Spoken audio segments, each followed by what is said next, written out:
সারাদিন আমি কি কাজ করলাম সেসবই তোমাদের সঙ্গে শেয়ার করে নিলাম।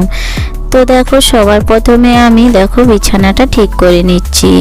তো যাই হোক বন্ধুরা, শুভ সকাল। কেমন আছো তোমরা সবাই? আশা করি খুব ভালো আছো, আমিও ভালো আছি। আমি মামনি, আমার এই ছোট্ট একটা ব্লগ চ্যানেলে তোমাদেরকে জানাই অনেক অনেক স্বাগত, অনেক অনেক ভালোবাসা।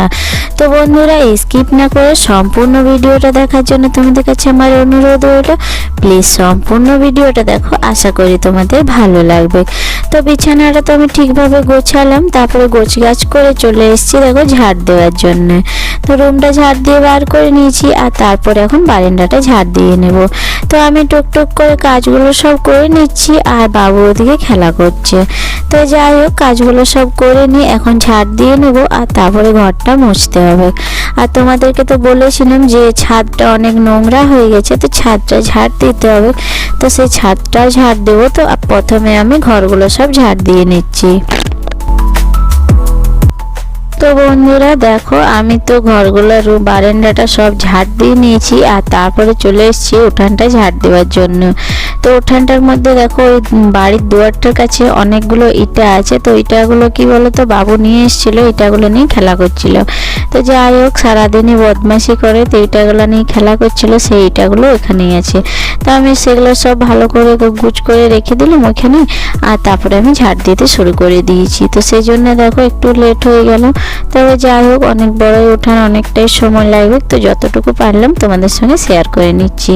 তো আমি ওই সাইডটা পরে ঝাড় দেবো, এই সাইডটা আগে সোজা সোজা ঝাড় দিয়ে নিচ্ছি, আর তারপরে মন্দিরের ওই সাইডে ঝাড় দিয়ে নেব। যেহেতু মন্দিরটা মাঝে মাঝে আছে, সেই জন্য এই সাইড থেকে ওই সাইডে গিয়ে পরে ঝাড় দিতে হয়।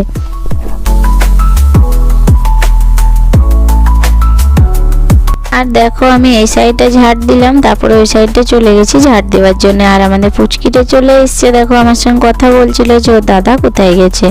তো বাইরে গেছে খেলতে, সেই জন্য দেখো ওকে বলে দিলাম যে বাইরে চলে গেছে খেলতে। তো সেও চলে গেল বাইরে ওর দাদার সঙ্গে খেলা করতে। আর সোনু তো নেই, সোনুও খেলা করছে। তো যাই হোক, আমি ঘর কাজগুলো সব করে নিচ্ছি, আর তারপরে গিয়ে আমি আবার বাকি কাজগুলো করব। তো আগে উঠানটা ঝাড় দিয়ে নিই, যেহেতু ঘরগুলো বারান্দাটা সবই ঝাড় দেওয়া হয়ে গেছে। তো আমি উঠানটা ঝাড় দিয়ে নিচ্ছি, আর সামনে দুয়ারটার কাজটা চলে এসেছি ঝাড় দেওয়ার জন্য। চপ্পলগুলো সব ওখানে দুয়ারের কাছেই ছিল, সেই জন্য আমি সেগুলো সব সাইড করে রেখে দিলাম, আর তারপরে দেখো এগুলো সব ঝাড় দিয়ে নিচ্ছি।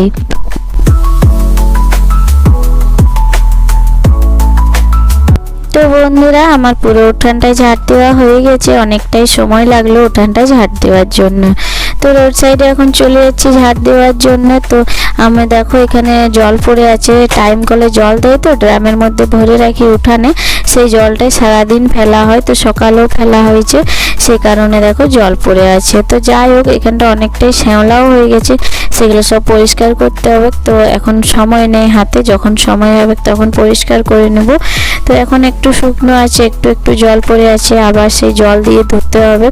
তো সেই জন্য এখন পুরো জল পড়বে। তো যাই হোক, আমি একবার ঝাড় দিয়ে নিলাম, আর দেখো চলে এসেছি এখানে দুয়ারটা ধোয়ার জন্য। তো সবগুলো ঝাড় দেওয়া হওয়ার পরে আমি দুয়ারে চলে এসেছি, জল ঢেলে ধুয়ে নিচ্ছি। তো সেগুলো সব পরিষ্কার করে ধুয়ে নেবার, বাবু দেখো খেলা করছিল, একবার যাচ্ছে আসছে। তো যাই হোক, আমি সব পরিষ্কার করে নিচ্ছি। তো সেই জন্য দেখো অনেকটাই ভিজা থাকে, সব সময় এরকম জল পড়ে। বন্ধুরা, জল দিয়ে আগে ধুয়ে নিলাম, তারপরে দেখো ঝাড়ুতে করে ভালো করে আমি ঝাড় দিয়ে নিচ্ছি। আর বাবু ওরা সাইকেল চালাচ্ছে, তো একবার করে ডিস্টার্ব হচ্ছে। তো যাই হোক, তো কাজগুলো তো করতে হবে, আর ওদেরকেও খেলা করতে দিতে হবে। যদি না খেলা করতে দিই তাহলে আবার জ্বালাবে, কাজ করতে দিবে না। সেই কারণে যা পাচ্ছে করুক, আমি কাজগুলো সব করে নিই। তো দেখো জল দিয়ে ভালো করে ধোয়া হয়ে গেছে, তারপর আবার ঘরটা আমি মুছে নেব। তো বন্ধুরা, চলে এসেছি উঠানটা ধোয়ার পরে। তো ঘরটা মোছার জন্য বালতিতে জল নিয়ে চলে এসেছি, আর আমি এখন ঘরগুলো ভালো করে মুছে নিচ্ছি। রুমগুলো সব মোছা হয়ে গেছে, এখন আমি বারান্দাটা ভালো করে মুছে নিচ্ছি।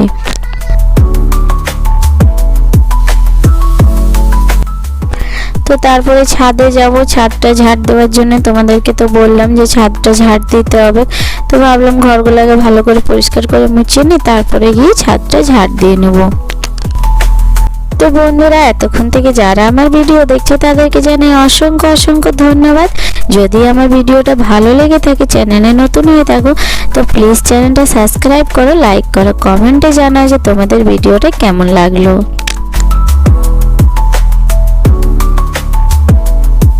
তো ঘরটা মোছার পরে সব মোছামুছি নিচের কাজ সব কমপ্লিট করে চলে এসেছি ছাদে, ছাদটা ঝাড় দেওয়ার জন্য। দেখতেই পাচ্ছ কত নোংরা আছে, অনেক দিন পরে ঝাড় দিলাম, না ও এক সপ্তাহ পর ঝাড় দিচ্ছি। সময় থাকে না, যেহেতু ছোট দিনের বেলা, শীতকাল, তো একটুতে সন্ধে হয়ে যায় সারাদিন ঘরের কাজগুলো করার জন্য।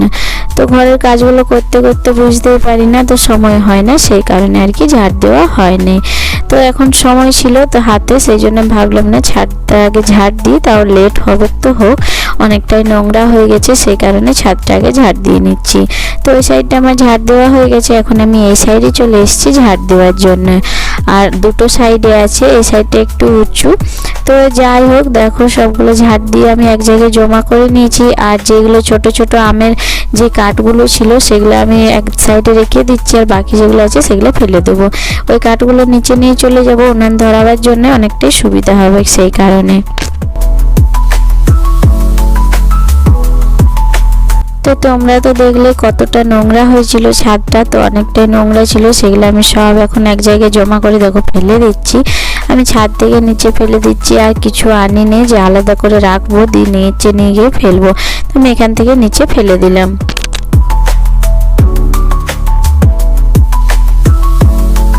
তো তারপরে দেখো এই সাইডে অনেকগুলো কুল ছিল, আমাদের গাছের কুল, তো সেগুলো শুকোতে দেওয়া হয়েছে, তো রোদে দেওয়া আছে, সেই জন্য দেখো একটু পরিষ্কার করে দিলাম। অনেক পাতা এক জায়গায় জমা হয়ে গেছিলো, সেই কারণে সেগুলো সব পরিষ্কার করে দিলাম। তো নিচে চলে যাই, তারপরে আবার রান্নাবান্নার কাজ আছে। তো দেখো স্নান করে নিয়েছি, স্নান করে কাছাকাছি করে সব কমপ্লিট হয়ে গেছে, এখন আমি রান্না করব। তো দেখো ভাতের জন্য ভাতের জলটা বস করালাম, আর জলটা গরম হোক ততক্ষণে আমি এদিকে খাবার জলটা নিয়ে টাইম কলে জল দিয়ে দিয়েছি, সেই জলটা নিয়ে নিচ্ছি। জলটা ভাতের জলটা গরম হবে, তারপরে চালটা ধুয়ে পরে দিয়ে দেবো। তো ভাতের জলটা গরম হয়ে গেছে, এখন আমি চালটা ধুয়ে নিয়ে এসেছি টাইম কল থেকে, আর তারপরে একটা চালটা দেখো দিয়ে দিলাম। আর একটা ডাবুতে করে ভালো করে ভাতেরটা দেখো ভাতটা নেড়ে দিলাম, আর নাড়লাম, তারপর দেখো রেখে দিলাম ঢাকা দিয়ে। তো ভাতটা হোক। তারপর বাবা সবজি নিয়ে এসছে বাজার থেকে, বেগুন আছে, আর আছে ধনে পাতা, আর আদা নিয়ে এসছে। আর কালকে হাট ছিল, সেই হাট থেকে টমেটো নিয়ে এসছে, তো টমেটো আছে, চলো তোমাদেরকে দেখাই। দেখো পেঁয়াজ শাক আছে, আর আছে টমেটো, অনেকগুলো টমেটো নিয়ে এসেছিলো, কাঁচা লঙ্কা, পেঁয়াজ, অনেক কিছুই আছে। তো চলো আমি একটু খাই। দেখো পিঠে নিয়ে নিয়েছি, কালকে পিঠে হয়েছিল, আর করেছিলাম চা।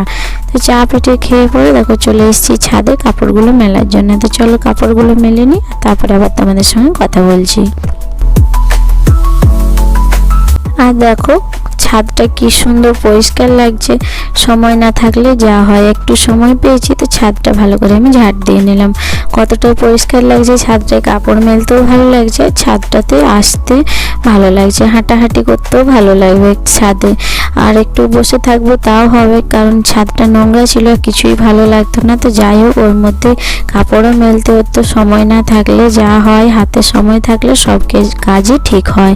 তো একটু সময় পেয়েছিলাম বলে দেখো ছাদটা পরিষ্কার করে ঝাড় দিতে পেরেছি। তো চলো নিচে গিয়ে সবজিগুলো তোমাদেরকে দেখাই।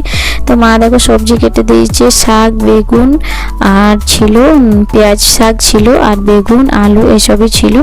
তো চলো আলু সিদ্ধ হতে দিয়ে দিচ্ছি, এখন আমি রান্না হবে, সয়াবিন বড়ি হবে। তো আমি চলো বাকি রান্নাটা তোমাদেরকে পরে দেখাচ্ছি। তো আলুটা আগে সিদ্ধ হোক, আর রান্নাটা তারপরে করি।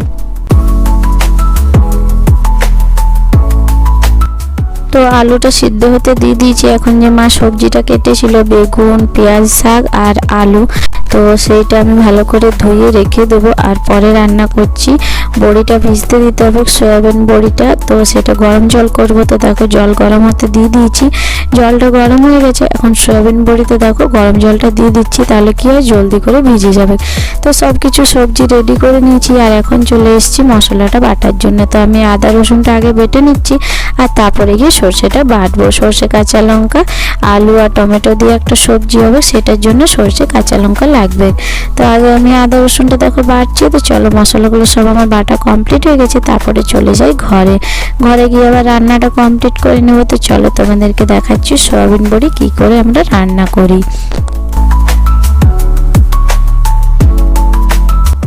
তো নুন হলুদ দিয়ে দেখো সয়াবিন বড়িটা আগে ভালো করে মাখালাম, জলটা ভিজিয়েছিলাম সেটা জলটা ঝরালাম, আর তারপরে বটিনা করে কেটে নিয়েছি ছোট ছোট করে। তারপরে কড়াইটা দেখো গরম হতে দিয়ে দিয়েছিলাম, কড়াইয়ে তেল দিয়ে দিলাম, তেল গরম হয়ে গেছে। এখন সয়াবিন বড়িটা আমি ভালো করে ভাজবো। নুন হলুদ দিয়ে তো আগে আমি ভালো করে মাখালাম, আর তারপরে দেখো সয়াবিন বড়িটা আমি ভালো করে ভেজে নিয়েছি। আর তারপরে মশলা কষাবো, আর তারপরে আলু সয়াবিন বড়িটা দিয়ে দেবো। তো চলো দেখো ভাজা হয়ে গেছে, আমি একটা অন্য জায়গায় সয়াবিন বড়িটা তুলে নিয়েছি। আর এই দেখো এখন আমি তেল দিয়ে দিয়েছি, আর তেল গরম হয়ে গেছে। আমি দুটো শুকনো লঙ্কা আর পেঁয়াজ কুচি দিয়ে আগে আমি ভালো করে ভাজবো, আর তারপরে দিয়ে দেবো একটুখানি পাঁচফোড়ন, বেশি পাঁচফোড়ন দেবো না, একটুখানি দিয়েছি। আর পেঁয়াজটা ভাজা হওয়ার পরে দিয়ে দিচ্ছি টমেটো কুচি, তো টমেটো কুচিটা দিয়ে নিয়ে ভালো করে ভাজবো। আর তারপরে দিয়ে দেবো আদা রসুন যেটা বাটা ছিল, সেই আদা রসুন বাটা। আদা রসুন বাটাটা দিয়ে পরে ভালো করে ভাজলাম। আর তারপরে দেখো দিয়ে দিচ্ছি হলুদ, জিরে গুঁড়ো আর দুটো কাঁচা লঙ্কা চিরা, আর দিয়ে দিচ্ছি একটু শুকনো লঙ্কার গুঁড়ো, কালারটা ভালো লাগার জন্য। কালারটা যদি না ভালো হয় তাহলে কেউ খেতেই চাইবে না, সেই জন্য ঝালের জন্য দিলাম আমি কাঁচা লঙ্কা আর একটু গুঁড়ো লঙ্কা দিলাম যাতে কালারটা হয় আর কি। তো ভালো করে মশলাটা কষাবো। আমি কিন্তু এখন একটাও নুন দিইনি, পরে নুন দেবো। তো দেখো মশলাটা কষানো হয়ে গেছে, তারপরে আমি দিয়ে দিয়েছি নুন দেওয়ার পরে ভালো করে আর একটু কষালাম জল দিয়ে। তারপরে আলু আর সোয়াবিন বড়ি, যে সিদ্ধ করা আলুটা ছিল আর সোয়াবিন বড়িটা ছিল ভেজে রেখেছিলাম, সেই সোয়াবিন বড়িটা দিয়ে ভালো করে কষালাম। আর একটু জল দিয়ে ফুটিয়েছিলাম, সেটা তোমাদের সঙ্গে শেয়ার করা হয়নি। তো দেখলে কি রান্না হয়েছে। যাই হোক বন্ধুরা, ভিডিওটা আর বেশি বড় করছি না, এখানেই শেষ করছি। দেখা হবে আবার পরের ভিডিওতে।